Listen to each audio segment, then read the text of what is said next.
Hey guys, Mike here. So obviously there's been a massive drop over the last 24 hours in crypto, and people are, panicking, getting a little worried. And so, today I'm actually going to show you exactly why this drop happened, because a lot of people are putting a lot of speculation out there, but it's pretty plain to see what happened. I'm going to show you the data on that, and then other things that led up to it, as well as things we need to be looking out for, metrics you can save on your phone, your computer to be looking out for, so you can kind of see this coming.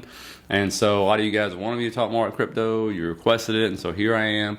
I will talk more about crypto. This will not be turned into a crypto channel. And so I've been debating on whether or not just to try to, go into channels like I like, or maybe some channels you like and trust and have back tested, and give you information, on certain cryptos or projects, and, why they believe in them and stuff like that. Because some of these crypto channels cover the projects in depth, day after day after day, with the price targets, why they like them, stuff like that. So if that's something you like, let me know, and I can do that as well, because I do listen to your requests, I promise.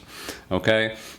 And so before we get into that right there, I do want to say, I did get an email from BlockFi, and they've done something I've been waiting on for a while now, and they're adding the Rewards Flex program to the credit card, which is going to allow you to actually switch. Instead of getting Bitcoin as your reward, you can choose others on the platform, and all you got to do is go to your credit card account right here. You can see down there under Accrue Rewards, you just click on it right there. And so, for example, you see I've been getting BTC in this drop down area. You can see right here over the months I've been getting that. And all you gotta do if you want to switch, just click on the arrow right there. The list will come up and you can switch.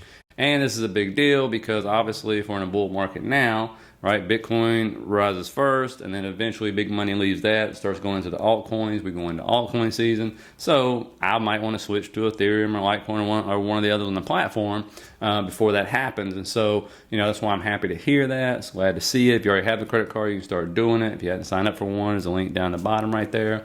And so go ahead and do that. And let me know how it works out for you, okay? So let's go ahead and get into Bitcoin and what is going on in the crypto market with this drop right now, and is it going to stop? And if it doesn't, what levels do we need to be looking out for? And obviously looking at the Bitcoin chart here, guys, you can see right here Bitcoin's dropped only 15% in the last 6 days, right around a little over 10% in the last 3 or 4. And when it comes to crypto, you know as well as I do, that's really not that big of a drop, okay? I've seen it drop within 1 minute 30%. So, that's not that big a drop. And, the bigger question is, what caused it, right? Some people are saying, the infrastructure bill got passed, a new tax law for crypto, that could be what caused it. More China FUD coming out, that could be what caused it. But I think the simplest explanation, and those two could obviously, have something to do with it, but I think the biggest explanation is you got a lot of leverage being used in the crypto market, and you got whales out there who absolutely can see that you're using this leverage, right? And there's stop losses, right, set up at all these levels, what we all do. And all it takes is for a whale just to go big sell, dump it, and guess what? It starts heading south and people start getting liquidated. That's what happens. And you can see what I'm talking about with the leverage here. On CoinGrass here, you can see, liquidations, 2.73 million the last hour, 40 million in the last 4 hours, 12 hours, 250 million, and then around 608 million in the last 24 hours. So there's a lot of leverage being used in the crypto market. And you even got some sources saying up to 900 million in the last 24 hours have been liquidated. And just due to how volatile cryptocurrency is in the first place, I would never use leverage in the crypto market. You can make a lot of money, but you can also get your account wrecked with a quickness. Okay, and the reason why I wouldn't do it is because these whales control so much of certain cryptocurrencies and everything that it only takes them to dump, their Bitcoin or Ethereum, whatever it is, and it starts to go. That creates panic selling. You got stop losses getting triggered right and left, people getting liquidated. And so, I think that's the simple answer to what you see happening in the last 24 to 48 hours. Now we get to see, how many people are going to hold. And so now I want to go into the key levels that need to hold. And if they don't, what are we looking at? And you can see I got the arrow right there for you. It's about 58,600. That's where it bounced off of. And this is a long-standing, about 7 months back to where this support actually was first brought up back there in February. And so then if it breaks through that, then you're going to do around 52,500. You can see I got it circled where you see the support and resistance on this one. And that's not really that big a deal if it breaks through and goes to this one, because that's only another 10%, which again would be a total of 25%, which I know sounds like a lot, but in crypto it's just not. Where you got to get really concerned to me is when if you start breaking through that level, then you're talking about a massive drop of 21% to add on top of that. And that's when you start getting really concerned. So, but until you even get anywhere near that 52,600 level, I'm not really too concerned about it right now. And I think one thing to keep in mind, guys, here is look where we're coming from, right? 80% move up on Ethereum in 48 days. Here's another pop one right here. Got a 99% on Litecoin. And then you got Maddox, another popular one, 110% in the last 35 days. And then you got VET, which is another big one, 125% in the last 41 days. Then we have DOT here moving up around 103% in the last 41 days. Then you got Solano, 100% in the last 40 days. But what's funny, the one project in crypto that just hasn't been affected by this is Avalanche. It's up 76%. You can see it sold off a little bit, but not much at all.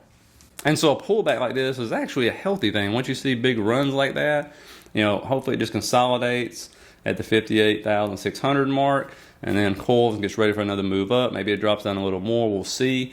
But you can't just expect it to run forever. Everything just doesn't go straight up. And so as you can see, though, Avalanche, for whatever reason, not affected at all. It just continues to run.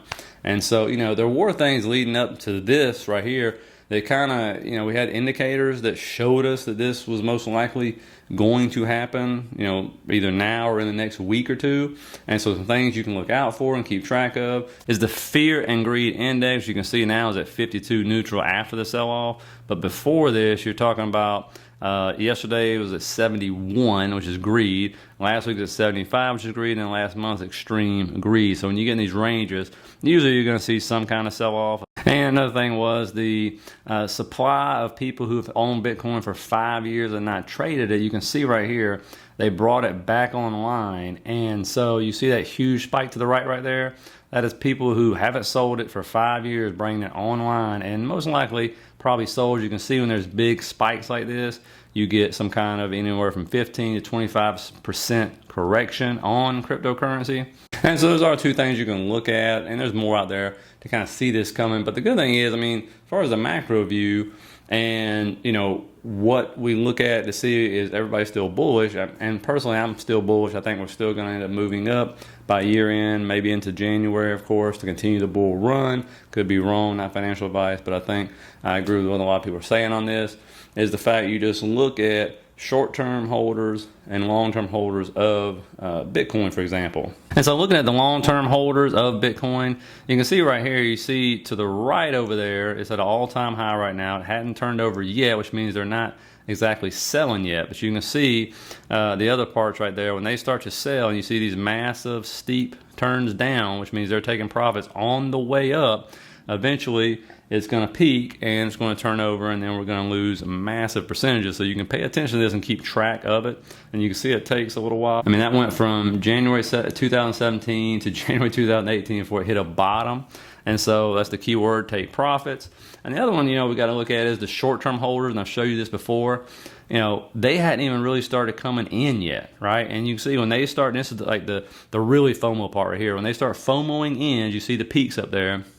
That right there leads people to believe another reason that we hadn't even started the bull run yet, because the short-term holders have not FOMO'd in yet. You can see it's at the very bottom down there. And so you look over to the left, the big one there, you can see when they FOMO'd in, that's when we hit the all-time high over there. And then, of course, the one thing to get used to is the stock-to-flow model. This has done a pretty good job of, it's come out by Plan B, and they've done a pretty good job. This really does seem to signify where Bitcoin has gone and where it is going. As you can see, the red dots are the all-time highs, the blues are how far away from the all-time high it is. But it really does seem to follow this stock-to-flow model very well. You can see where we're at now. You can see why people are projecting $100,000, which we're not far off from that stock-to-flow model. And some other charts I found which I really like, and this is TechDev /52 on Twitter, and I'll put his Twitter handle at the bottom right here. But you can see he's comparing 2013 and 2017 peaks using the RSI. I believe it's the 2-week, if I'm not mistaken. And you can see where it peaked out, and you see he's got them circled each time we hit an all-time high. And so you can see where we're at now on the right-hand side on the stochastic RSI, and you can see right here, we got a good ways to go, and at least, I mean, what is that, 4 to 6 weeks away before we would hit that if this holds true. And then another one I found for you guys was published on TradeView, I think it was a day ago. And so as you can see right here, the circles from 2013 and 2017 where they have it, they're saying there's 11 waves in each bull run here, at least at the end of the bull run. And we're in wave 7 right now, which they're projecting that'll be wave 7 right there is where it'll go to. But you can see between 4 and 5, there was consolidation. On 2013 and 2017, there was consolidation between wave 4 and 5. And then, of course, 2021, you see consolidation between wave 4 and 5 as well. And then a drop between wave 5 and 6. And so, you know, looking at this right here, their target is anywhere from 180 to 230,000 between December 20th and I think it's January 15th, somewhere in there. And so, of course, is that going to happen? Who knows? I mean, I think, you know, when it comes to crypto, you can put as much analytics and chart reviews and everything into it as you want to. It would be nice for me if it even hit 100,000. You know, I would be absolutely ecstatic about that. There's still a debate on whether or not, you know, this is a 4-year cycle is going to end in December, or is it going to go into the first quarter? You know, is this going to be different now that we got all these institutions and companies involved that you didn't have in 2017 or 2013? You know, so it's all a big guessing game. But the one thing I'm learning in crypto is never say it'll never happen. Because as soon as you say that, you say, oh, it won't drop 80% by next week. It's going to drop 80%. Oh, it will increase by 300% by December 31st. It increases by 300%. I mean, you know, don't even bother with that. And so that's just how I feel about it. Again, not financial advice. But anyway, let me know what you think about that stuff, guys. And let me know if you want to try to include any like crypto channels that do it 24/7 and try to, you know, bring their data to you. Because you know what, you may not have time to watch 217 crypto channels, which is how many is on YouTube right now. And so, you know, I can put out once a week, something like that, twice a week, whichever you want. Just let me know your feedback in the comments. I really do appreciate it. And if you got anything out of this, please hit that like, subscribe button, share the video. I appreciate that as well. And I'll see you guys later. And don't forget, if you want to hit that link down there in the bottom, sign up for a BlockFi account to earn 9% on your stable coins, 9.5% on your Tether, and 4 to 5% on your other cryptocurrency, as well as earn the 1.5% back on Bitcoin for every purchase you make on that credit card, guys. I will see you later.